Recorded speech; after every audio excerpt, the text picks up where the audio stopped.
It was not an easy task to hunt down Kriegsmarine U-boats. The grey wolves of the Atlantic knew precisely when to attack and when to hide from their prey. It was even harder to destroy U-boat pens scattered in the French coasts and the Northern Sea. From the beginning of the war in 1939 through the end of 1942, Allied forces had only neutralized 150 U-boats, roughly 3 per month. In contrast, the Germans had a success rate of sinking 20 ships of roughly 180,000 tons per month. The British were desperate for a solution. They could not withstand losing any more ships and essential supplies at the hands of the stealthy U-boat hunters. Conventional bombs had little effect against the massive concrete structures of the Kriegsmarine submarine pens. The RAF made futile bombing raids that always had the same outcome. A U-boat pen's roof could withstand the impact of 7,000 pounds of bombs, more than any Allied aircraft could carry at that time. As ideas ran short of putting an end to the German threat at sea, a peculiar animated film from Walt Disney's company inspired the Royal Navy to begin working on a bomb that could penetrate the thickness of German bunkers. The Britons decided to baptize this warhead with the source of their inspiration. They called it the Disney bomb.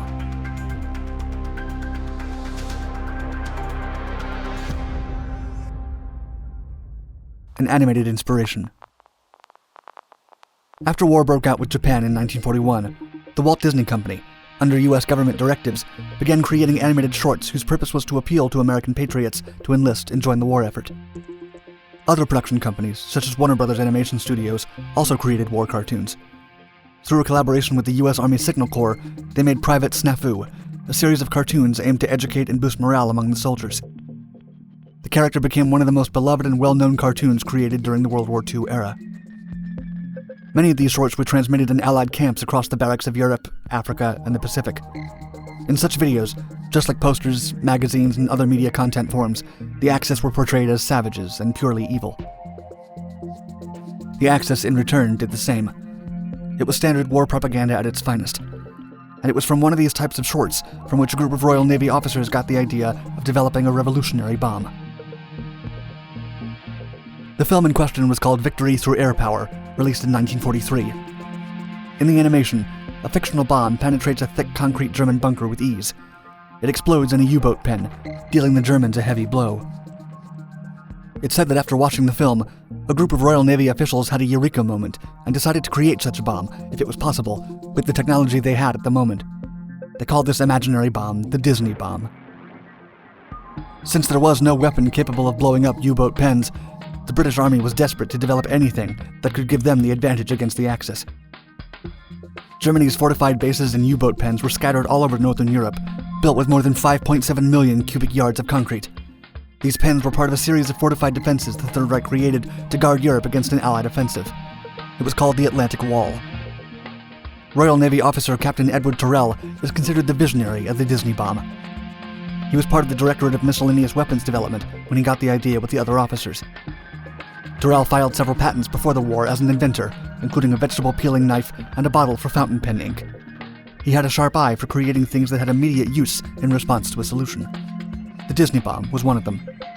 Such a bomb was born with a particular purpose, the destruction of concrete bunkers and submarine pens. It was going to be able to penetrate up to 50 feet deep into any fortified objective. To achieve this, Tyrrell designed the bomb according to Isaac Newton's approximation of impact depth equation. Also known as Young's equation, this principle established that a long and slim projectile of high density striking an object with a fast velocity will have a higher penetration capability. Members of the British Admiralty were appealed by the idea. Still, the proposal had to convince the Ministry of Aircraft Production, as it was also in charge of weapon production. The Road Research Laboratory provided Captain Tyrrell with U.S. data on 381mm shells' performance against reinforced concrete. This helped him expand his studies of the bomb density and speed required to fulfill the bomb's penetration. Tyrrell visited Churchill's scientific advisor Lord Cherwell to convince him of his project. He wanted to prove that the bomb could finally help put an end to U-boat supremacy in the Atlantic, but illness had left Churchill incapacitated.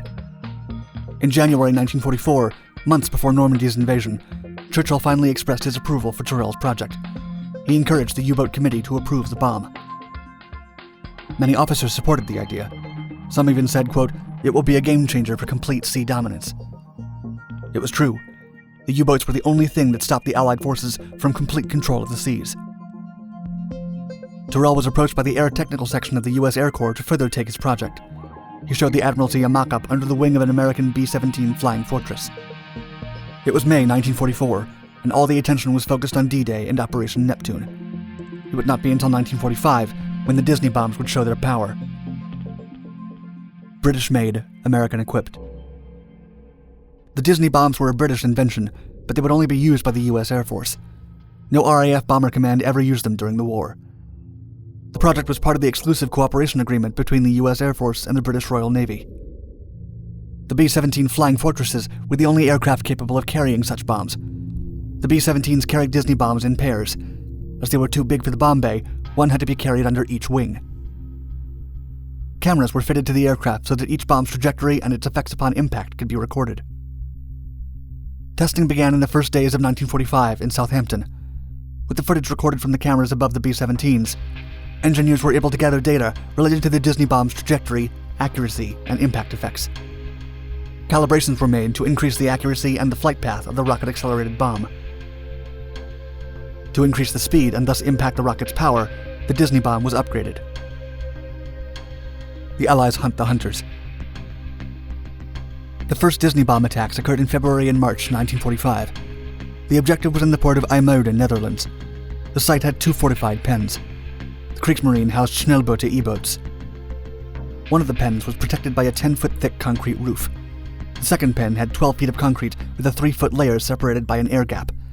This added additional protection against heavy bombardments. 18 Disneys were dropped from 9 B-17s of the U.S. 92nd Bomb Group on February 10th. After the first successful raid, a second attack occurred in March. The result was successful. The Disney bombs made their way through the layers of concrete. The second bombing raid that used Disney bombs took place on March 30th. The objectives were the Valentine submarine pens located in Fargas port, near Bremen in the heart of Germany. The pens were not entirely complete. They were in the process of assembling Type 21 U-boats. The 15-foot thick roofs of Valentine were hit by more than 60 Disney bombs. Nonetheless, all but one hit the target, but overall damage caused the Germans to abandon the facility. As the war reached an end, the last attack with Disney bombs took place in Hamburg on April 4, 1945. A bombing squad of 24 B-17s attacked various fortifications, obscured by the heavy bombing the city had been suffering for the last days. In total, more than 158 Disney bombs were dropped before the war ended. Post-war implementations. The RAF continued bombing tests with the Disney bombs in June 1945, although the bombings were carried by the U.S. Air Force on behalf of the RAF because they had no aircraft for the tests. As part of Project Ruby, a 1946 joint Anglo-American program was created to test the range of concrete-penetrating bombs. For the objective, they used the German bunkers on the island of Heligoland and the Valentine pens. The bombs dropped at both locations were inactive because the purpose was not to observe the effect of bomb explosions, but rather to test concrete penetration and the strength of the bomb casings. 76 Disney bombs were dropped on Heligoland. They were loaded with different explosive charges, such as shellite, RDX, and TNT. At Valentine, 34 Disneys were dropped, with 12 of them inactivated and the remaining 22 with the rockets firing. The average penetration performance of the Disney bomb was 14 feet 8 inches of concrete. The maximum penetration achieved was 16 feet 8 inches. One bomb penetrated the Valentine's concrete roof and its 3-foot thick concrete floor. The impact was so powerful that the bomb only came to a stop when it reached the sand of the structure's foundations. Although the bomb had good penetration capabilities, it had some problems. The reliability of the rocket booster ignition had a failure rate of around 37% during trials. Other bombs broke up as they impacted their target due to flaws in the steel casing. As an additional suggestion from later studies, it was noted by Air Force data that the warhead of the Disney bomb was too small for the future objectives it was going to be up against.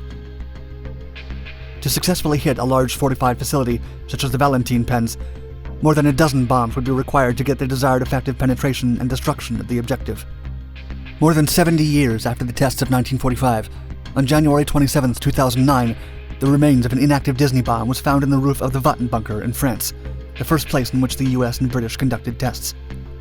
The Disney bomb still had its 500-pound explosive charge intact.